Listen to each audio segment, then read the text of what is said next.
aren't they, all the French newspapers, after the latest measures announced by the government. The paper's kind of looking at how it affects ordinary people, though, aren't they?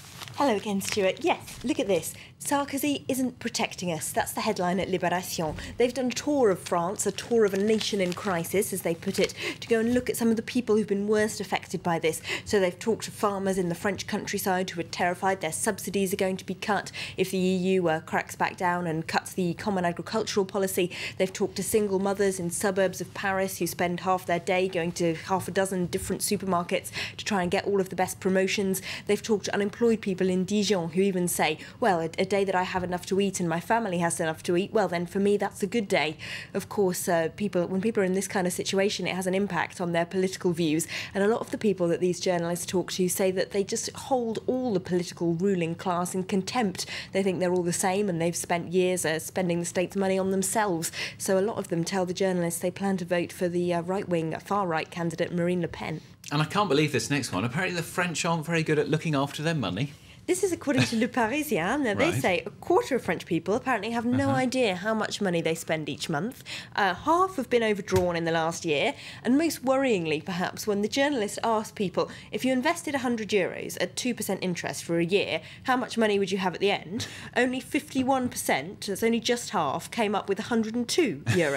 It's not that difficult, I have to say. I could work it out. It's not hard. Yeah, even I could. Exactly. It's not the French, not only the French, rather, who are suffering, though, is it? No, it's not only the French, of course, who have economic trouble. Here in Le Monde, we're looking at the crisis of being 20 years old and living in Athens. Of course, the youngest people have been the hardest hit by this economic crisis, and there are some quite shocking portraits here, quite strong words. You have to believe you can achieve the impossible, one young actor tells the paper, otherwise you could never get up in the morning. One 36-year-old lawyer says, we're living in a state of permanent blackmail. She says she's got more and more work trying to help people who've been sacked to sue their former employees for redundancy money, but she's got less and less money to do it with. And one guy says, I just can't see the future. I'm trying not to be afraid, but I can't see beyond tomorrow. And even he says chaos may be the only solution. There are some other things in the papers as well, aren't there? There's a controversy over nuclear energy. Yeah, this is on the front page of Le Parisien. Look at this, the shock declarations of the CEO of EDF, France's national electricity company, which is 80% reliant on nuclear energy. Now, nuclear energy is becoming a political issue because the socialist candidate, François Hollande, is trying to strike a deal with the Greens to get them to tell their supporters to back him in the final round of next year's presidential election. But these negotiations have broken down because he's refusing to pull out of nuclear energy. Now, the CEO of EDF basically is threatening him with the dire consequences if he were to pull out of nuclear energy, saying 1 million people would lose their jobs and it could cost France €400 billion. So. Yeah, it is a big thing here in France, isn't it, nuclear energy. You've got another story, haven't you, that happened last week when I was away. Yeah. Remember Charlie Hebdo, the French weekly, caused quite a controversy last week, didn't it? It did. They got firebombed, didn't they, after the front cover they had last week.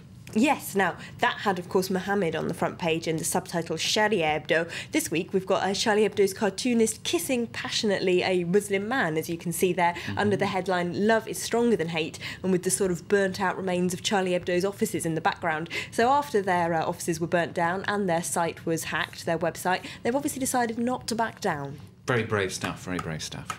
Yeah, one more thing, Stuart. What date is it on Friday? On Friday, I don't know what the date is today. Saturday was the 5th, so 5th plus 6 is the 11th. It's the 11th. Got it right. Of the 11th, 2011. Oh, right, OK. Now, for numerologists and other sort of superstitious types, this is terribly significant. There's an article about this in Le Figaro. They've talked to Uri Geller, famous numerologist and spoonbender, of course, who's encouraging people to join him in meditation on that day. Apparently in Switzerland, thousands of couples have picked that day to get married. And in Spain, there's a special lottery where you can win €11 million. 11, 11, 11. Watch out for it. It'll be on your watch. All right, Elena, thanks a lot. That's Elena here with the French newspapers every day, of course. Time for the headlines. What comes next?